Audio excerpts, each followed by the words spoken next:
lu cengar-cengir aja. Jatuh, udah amat.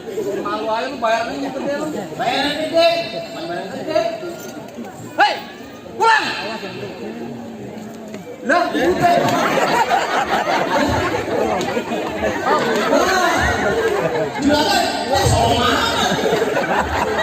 Oh, Mas.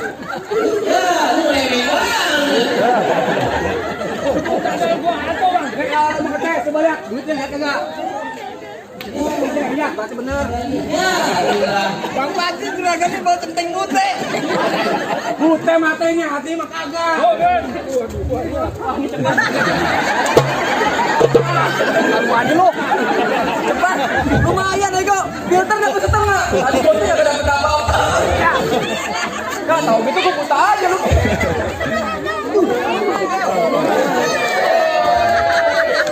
Wah.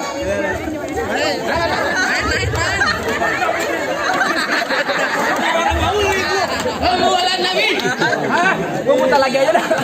Biar banyak sawer, rambut sama mampus lu. Ya lu. Ini gue bilangin. Yang lempar dari siapa?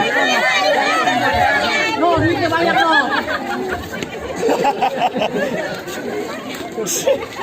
Ini yang buka gimana? Pak, Mas, bukannya bagaimana? Ini kan kita main-main seni. Ya. Jangan kayak begini apa? Emang apa? Yang merah ada. Ya. Udah deh Bang, lari cepet. Masukin capek kanan. Dilemparin sekali aja. Jadi gimana? Lah gimana? Gue udah menang 2-0. Emang bulu-bulu warnanya biru. Udah pada tentu dipasangin duit beribu-ribu. Maksudnya? Bang Panji bilang juragan lu jangan seneng dulu, jangan buru-buru. Adek gue mulai pada jatuh, nih lu adekin dulu. Jago nomor 1 paling belagu. Bang, kalau mau main bulan, Gue tahu. udah pernah betul bulan siapa? Ini hari kalau mati datang mati. Gue tahu di kampung sana yang jagoan.